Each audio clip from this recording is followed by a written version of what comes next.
Malam di tanah Jawa tidak pernah benar-benar sunyi bagi mereka yang peka mendengarkan bisikan angin purba. Di antara desau daun jati yang bergesekan di hutan-hutan belantara Malang, dan di balik kabut tipis yang menyelimuti lereng Gunung Kawi, tersimpan sebuah denyut nadi masa lalu yang tak pernah berhenti berdetak.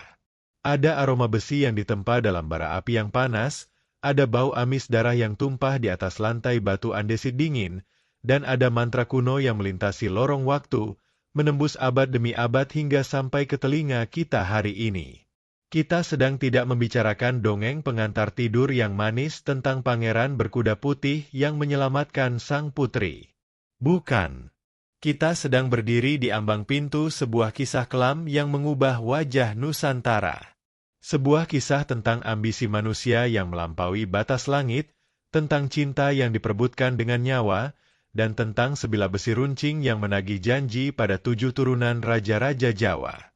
Bayangkan sebuah masa di mana hukum rimba masih berpadu dengan hukum dewa. Di mana tahta tidak hanya diraih dengan diplomasi senyum manis dan politik santun, tapi dengan tikaman pengecut di kegelapan malam yang sunyi.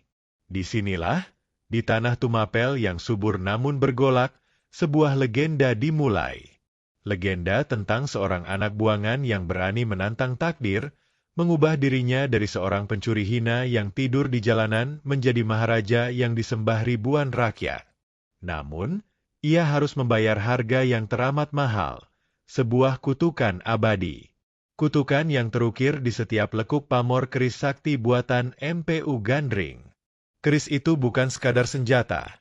Ia adalah wujud fisik dari nafsu kekuasaan yang tak terkendali, sebuah benda mati yang seolah memiliki nyawa untuk mencabut nyawa tuannya sendiri.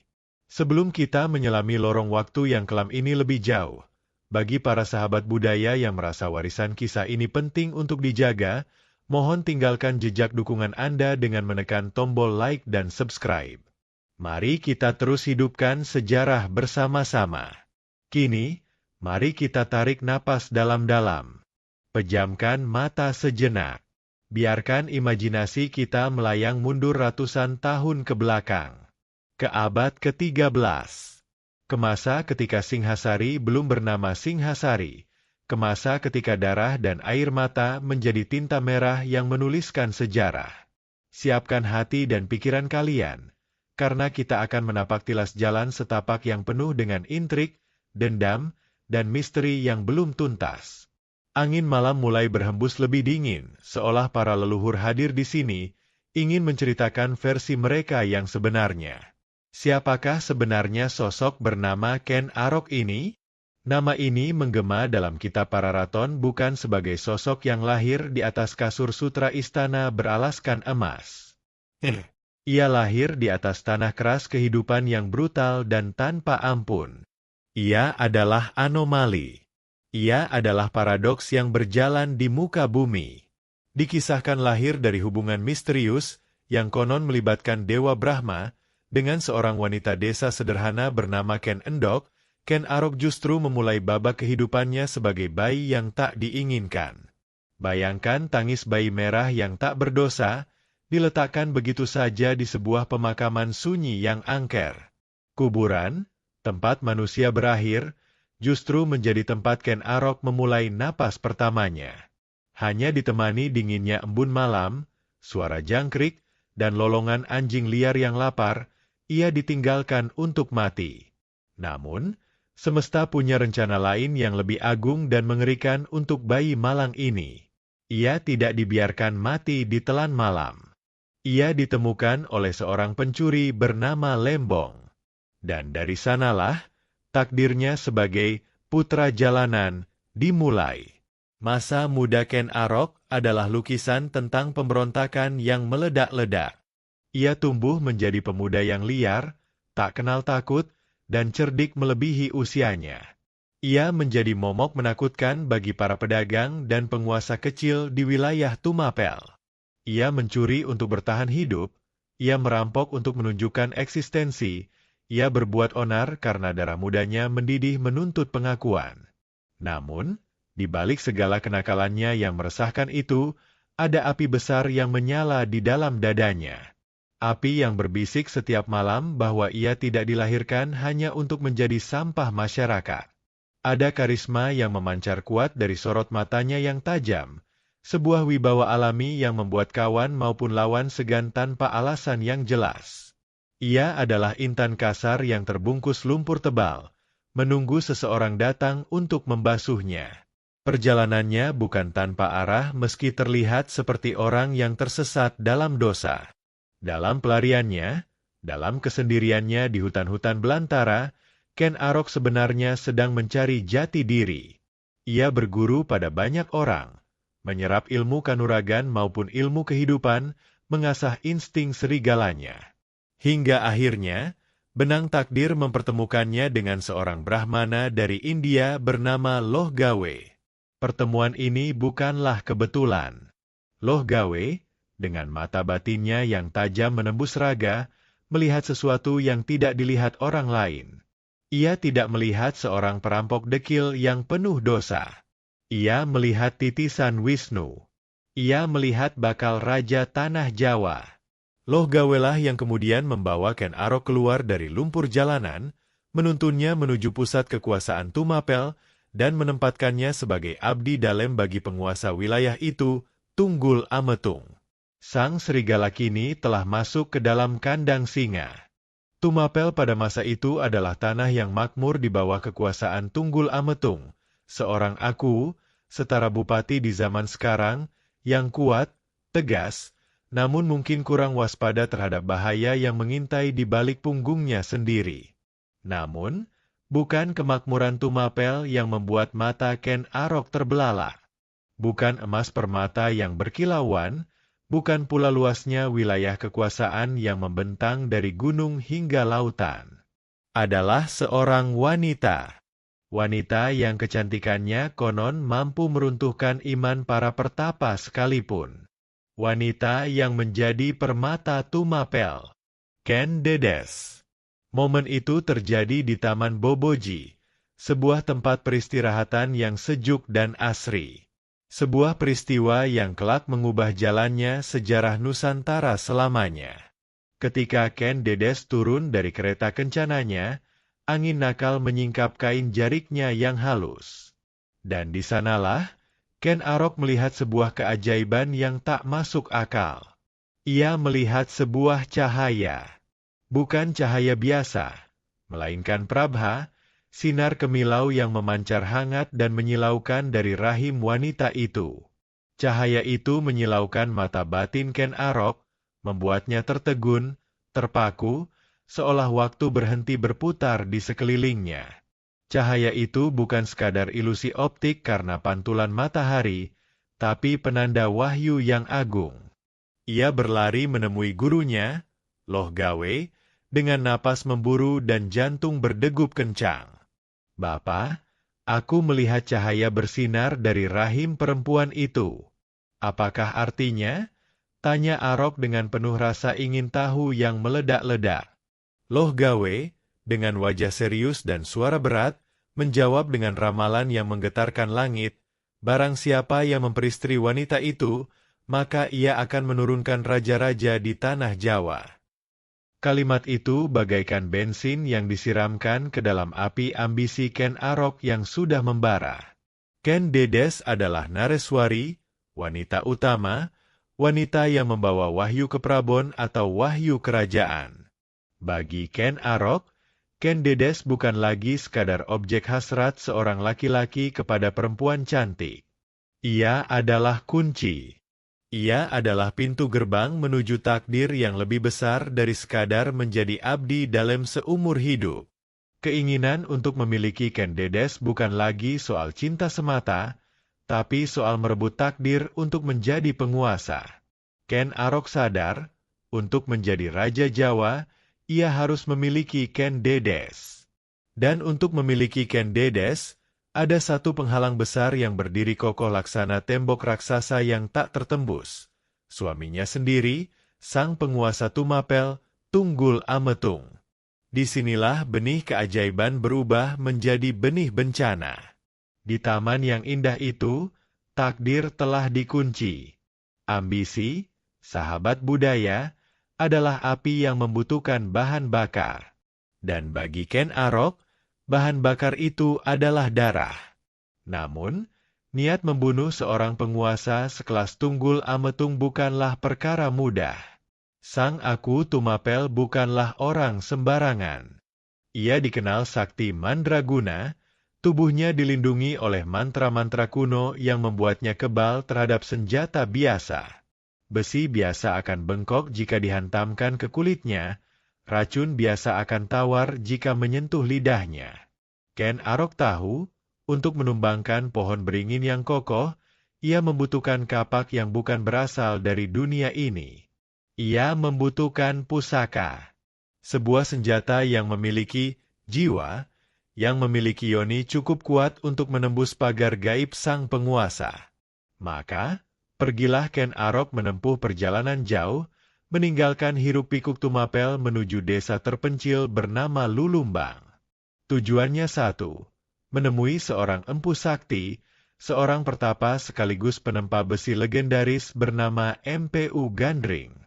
MPU Gandring bukanlah pandai besi biasa yang membuat cangkul atau parang untuk petani. Ia adalah seniman spiritual. Bagi Gandring, menempa besi adalah ibadah. Setiap pukulan palu adalah zikir. Setiap percikan api adalah doa. Ketika Ken Arok datang membawa pesanan maut itu, MPU Gandring menatap mata pemuda itu dalam-dalam. Ia melihat kegelapan di sana, ia melihat badai yang ingin dilepaskan. Namun, sebagai seorang empu, ia terikat sumpah profesi untuk melayani siapa saja yang datang meminta karyanya. Buatkan aku keris yang paling sakti, MPU. Keris yang bisa membunuh orang yang kebal sekalipun, pinta Arok dengan suara mendesak. MPU Gandring mengangguk pelan, matanya menerawang. Untuk membuat keris yang sempurna, anak muda, aku butuh waktu setahun. Besi harus dipuasakan, harus dipilih dari inti meteorit yang jatuh dari langit. Mantra harus dirapalkan dengan sabar di setiap lipatan pamornya. Ritual harus dijalankan tanpa cacat agar hodam yang masuk adalah hodam pelindung, bukan perusak. Namun, sabar bukanlah sifat yang dimiliki Ken Arok saat itu. Api di dadanya sudah membakar akal sehatnya. Syahwat kekuasaan telah menutupi mata hatinya. Ia tidak punya waktu setahun. Ken Dedes bisa melahirkan kapan saja, dan kesempatan bisa hilang sekejap mata. Setahun terlalu lama.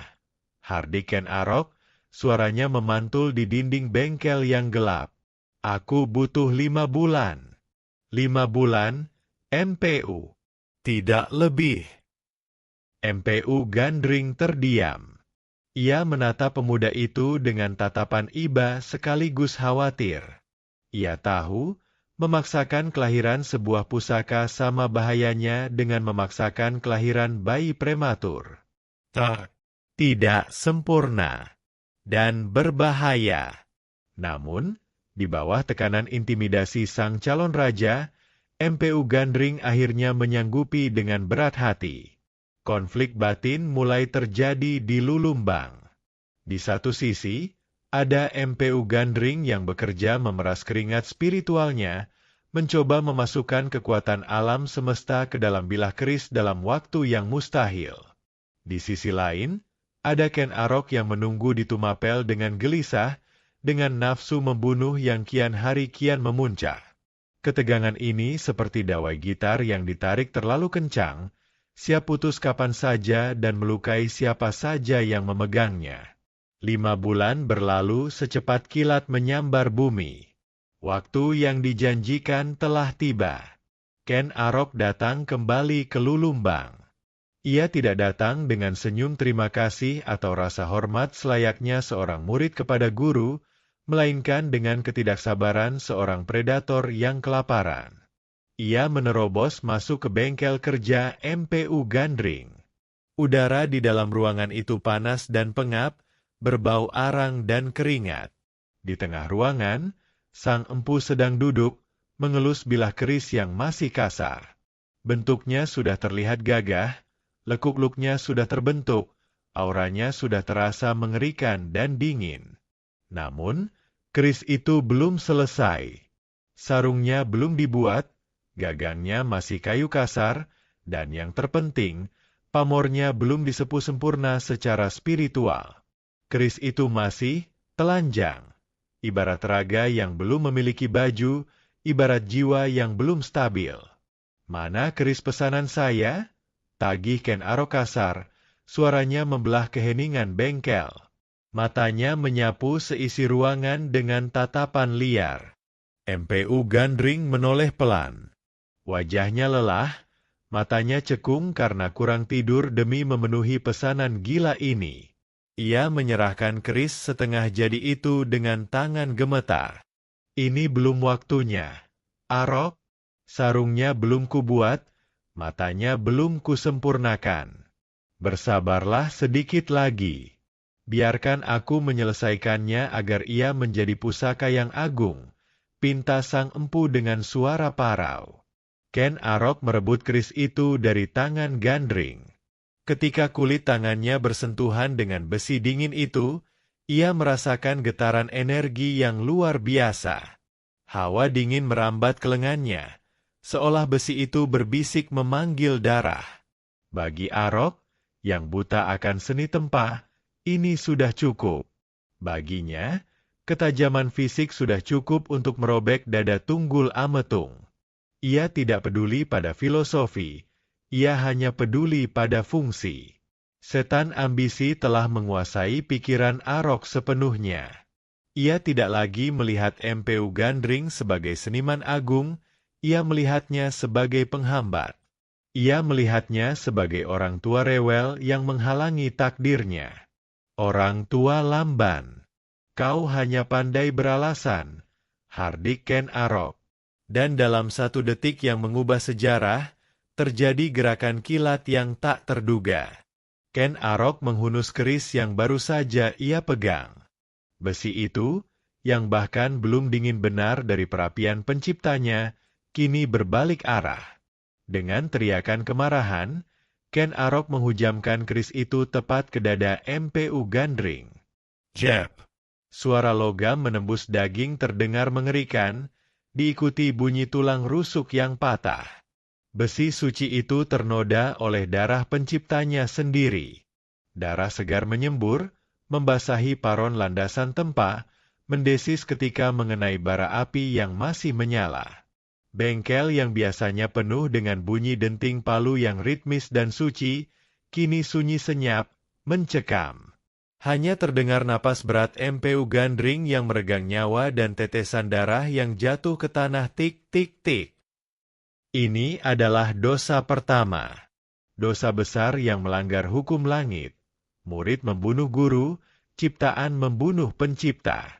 MPU Gandring roboh ke tanah, namun ia belum mati seketika. Di ambang kematiannya, ketika nyawa sudah berada di tenggorokan, kesadaran spiritual sang empu justru mencapai puncaknya. Rasa sakit fisik di dadanya, rasa besi dingin yang merobek paru-parunya, tidak sebanding dengan rasa kecewa yang mendalam. Ia bukan marah karena dibunuh, ia berduka karena melihat sebuah potensi besar yang disalahgunakan oleh iblis dalam diri manusia. Ia menatap mata Ken Arok dalam-dalam. Tatapan itu bukan tatapan memohon ampun layaknya pengecut. Itu adalah tatapan seorang resi, seorang waskita yang sedang membaca lembaran takdir masa depan yang kini berlumuran darah. Mata tua itu menyala, menembus jiwa Ken Arok yang gelap. Di mata itu, Ken Arok tidak melihat ketakutan. Ia melihat cermin dari kehancurannya sendiri. Dengan sisa-sisa napas terakhirnya, di antara batuk darah yang menyakitkan, MPU Gandring mengumpulkan seluruh kekuatan sukmanya. Ia tidak mengutuk dengan teriakan histeris. Ia berucap lirih, namun suaranya terdengar menggelegar di telinga batin Ken Arok, bergema melintasi dimensi waktu, lebih keras dari halilintar manapun. Alam semesta seolah berhenti bernapas sejenak untuk mencatat sumpah ini. "Ken Arok, Engkau membunuhku dengan keris buatanku sendiri. Ucapnya tersendat. Dengarlah sumpahku. Keris itu akan membunuhmu juga. Dan keris itu akan meminta darah 7 turunanmu. 7 raja akan mati oleh keris itu. Kata-kata itu keluar bersamaan dengan hembusan napas terakhirnya. Kepala MPU Gandring terkulai. Nyawanya melayang meninggalkan raga. Namun, isi dari sumpah itu merasuk ke dalam bilah keris yang masih tertancap di dadanya. Keris itu kini bukan lagi benda mati. Ia telah diisi oleh amarah dan dendam seorang empu sakti. Ia telah menjadi wadah kutukan. Ken Arok terdiam. Tubuhnya gemetar hebat. Bukan karena takut, tapi karena adrenalin yang memuncak bercampur dengan sensasi aneh yang merayapi punggungnya. Ia baru saja membunuh orang suci. Namun, egonya yang sebesar gunung menolak untuk tunduk pada rasa bersalah. Ia mencabut keris itu dengan kasar dari mayat Gandring. Ia membersihkan darah yang masih hangat itu dengan ujung kainnya. Ia berdiri di sana, di bengkel yang kini menjadi kuburan, memegang senjata yang baru saja ia baptis dengan darah. Ia merasa menang. Ia merasa tak terkalahkan. Ia berpikir, itu hanya racauan orang tua yang mau mati. Ia tidak sadar bahwa saat ia melangkah keluar dari lulumbang membawa keris itu, ia tidak hanya membawa senjata. Ia sedang membawa malaikat maut yang akan tidur bersamanya, makan bersamanya, dan kelak akan mencabut nyawanya dan anak cucunya. Kutukan itu telah aktif. Bom waktu sejarah telah mulai menghitung mundur. Setelah memiliki keris sakti yang sudah disepuh oleh darah penciptanya, Ken Arok tidak lantas menyerang Tunggul Ametung secara terbuka. Ia bukan orang bodoh yang mengandalkan otot semata. Ia adalah ahli strategi yang licik, seorang manipulator ulung yang paham betul psikologi manusia. Ia tahu, membunuh raja secara langsung akan membuatnya dicap sebagai pemberontak dan diburu oleh seluruh pasukan Tumapel. Ia membutuhkan tangan orang lain untuk memegang bara api. Ia butuh kambing hitam. Maka, dipilihlah Kebo Ijo, sahabatnya sendiri. Seorang rekan sesama abdi dalem yang bertubuh kekar namun berjiwa naif dan suka pamer. Ken Arok dengan sengaja meminjamkan keris MPU Gandring kepada Kebo Ijo. Pakailah, saudaraku. Keris ini memiliki aura yang agung. Ini akan menambah kewibawaanmu di depan para dayang dan prajurit, bujuk Arok dengan lidah manisnya yang berbisa. Kebo Ijo, yang bangga dan tidak menaruh curiga sedikitpun, menerima keris itu dengan mata berbinar. Ia memamerkannya ke seluruh istana. Ia membawanya kemana-mana, membiarkan orang-orang mengagumi keindahan look dan pamor keris tersebut. Dalam waktu singkat, seluruh Tumapel tahu bahwa keris unik itu ada di pinggang Kebo Ijo. Semua orang mengira keris itu milik Kebo Ijo. Jebakan telah terpasang sempurna. Jaring laba-laba telah menjerat mangsanya. Malam jahanam itu pun tiba. Langit Tumapel gelap gulita tanpa bintang. Saat Tunggul Ametung tertidur lelap di peraduannya yang mewah, setelah seharian lelah mengurus pemerintahan, Ken Arok bergerak. Ia menyelinap masuk seperti bayangan. Ia mengambil kembali keris itu dari kamar Kebo Ijo yang sedang mendengkur mabuk berat karena tuak yang mungkin juga disuguhkan oleh Arok. Dengan langkah senyap, Arok menyusup ke kamar utama Sang Aku. Di sana, di bawah temaram lampu minyak, Tunggul Ametung tidur tak berdaya. Tanpa keraguan sedikitpun, tanpa tangan yang gemetar, Ken Arok menghunuskan keris MPU Gandring. Hawa dingin keris itu bertemu dengan dada sang penguasa. Keras. Tidak ada teriakan panjang. Sang penguasa Tumapel tewas seketika dalam tidurnya. Darah merah membasahi kasur emasnya, mengalir deras seiring hilangnya nyawa. Ken Arok tidak membawa keris itu pergi. Ia meninggalkannya tertancap di dada mayat Tunggul Ametung.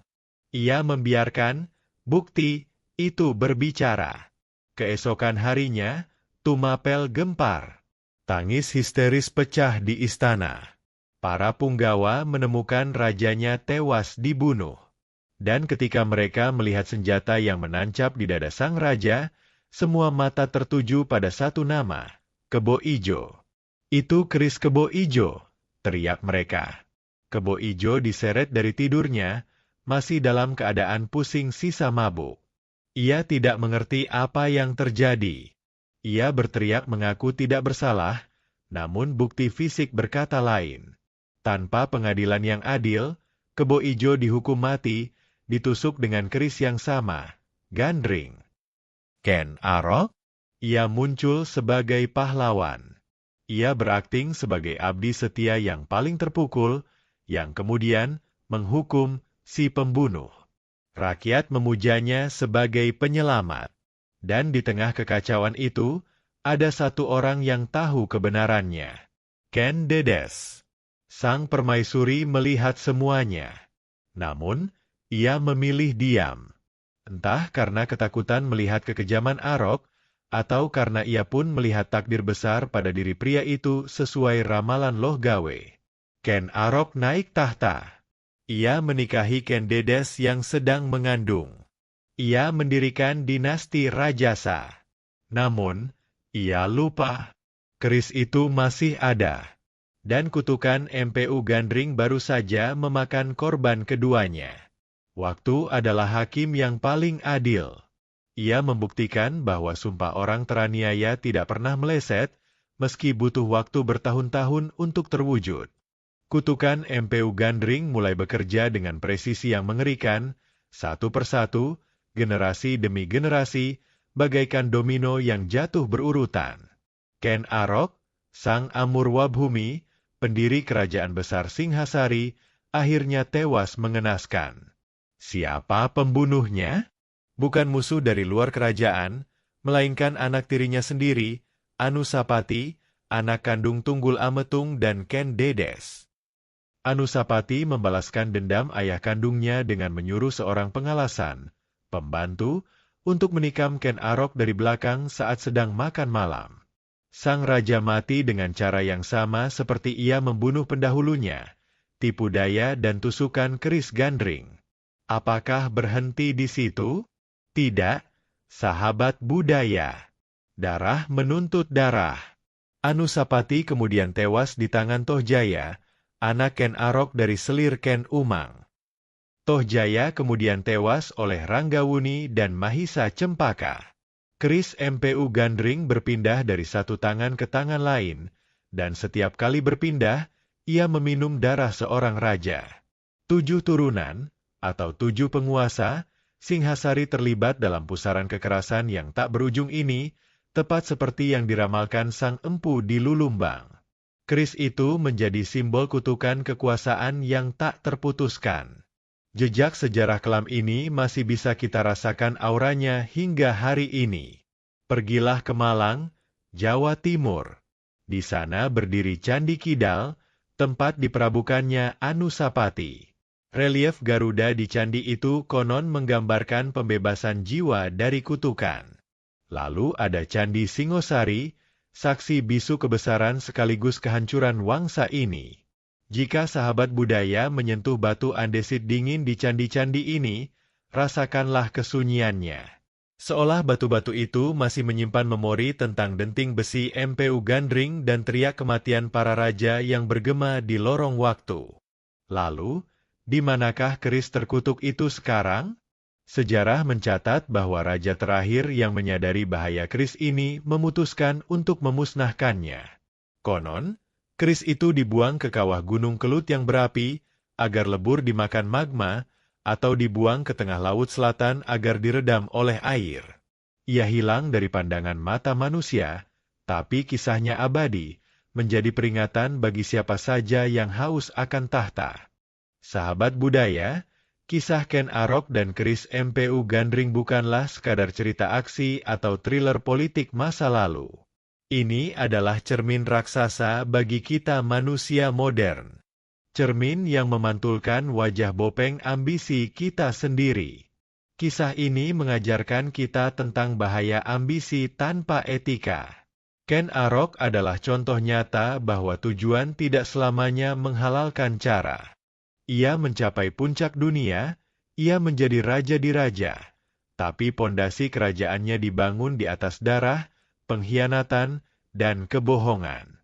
Dan hukum alam berkata, sesuatu yang dibangun di atas pondasi rapuh, pasti akan runtuh menimpa pembangunnya sendiri. Kita tidak bisa menanam benih ilalang dan berharap memanen padi. Filosofi, karma, atau hukum sebab akibat terpampang nyata di sini. Apa yang kita tanam, itulah yang kita tuai. Ken Arok menanam kekerasan, maka ia menuai kematian yang keras. Ia mengkhianati pencipta kerisnya, maka ia pun dikhianati oleh keturunannya sendiri. Sumpah MPU Gandring sebenarnya adalah metafora dari konsekuensi logis. Kekerasan hanya akan melahirkan kekerasan baru. Dendam tidak akan pernah memutus rantai kebencian, ia hanya memperpanjangnya. Selain itu, kisah ini juga mengingatkan kita tentang pentingnya kesabaran dan menghargai proses. Ingatlah, keris itu belum selesai sempurna saat diambil paksa oleh Ken Arok. Keris yang prematur itu cacat secara spiritual. Di zaman serba instan ini, kita sering memaksa hasil cepat, kita sering memotong jalan, menerabas aturan demi kesuksesan kilat. Kita sering menjadi Ken Arok di kantor, di bisnis, atau di kehidupan sosial kita. Belajarlah dari MPU Gandring. Mahakarya butuh waktu, kematangan butuh proses. Jangan memaksakan takdir jika kita belum siap menanggung beratnya konsekuensi. Integritas dan kesabaran adalah sarung yang melindungi kita dari tajamnya ambisi kita sendiri. Malam semakin larut, dan api unggun imajinasi kita perlahan mulai meredup, menyisakan bara yang berkedip-kedip ditiup angin. Namun, bara hikmah dari kisah Singhasari ini semoga tetap menyala terang di hati sahabat budaya sekalian. Sejarah bukanlah rongsokan masa lalu yang harus dibuang atau sekadar dihafal tahun kejadiannya. Sejarah adalah spion kendaraan kita. Kita sesekali melihat ke belakang, bukan untuk kembali ke sana, tapi agar kita bisa melaju ke depan dengan selamat tanpa mengulangi tabrakan yang sama. Kita belajar bahwa kekuasaan yang abadi bukanlah kekuasaan yang direbut dengan pedang, melainkan kekuasaan yang dimenangkan dengan cinta dan kebijaksanaan. Biarlah keris MPU Gandring tetap terkubur dalam misterinya di kawah gunung atau dasar samudra. Namun pesannya harus terus kita asah setajam mungkin di pikiran kita. Jangan biarkan ambisi memakan diri kita sendiri. Terima kasih telah menemani saya menyelami lorong waktu yang gelap namun penuh makna ini. Jangan biarkan cerita ini berhenti di sini. Ceritakan kembali pada anak cucu kita, agar mereka tahu bahwa bangsa ini memiliki warisan cerita yang agung, yang mengajarkan kita menjadi manusia yang lebih baik. Jaga terus kearifan lokal kita, karena itulah identitas sejati kita.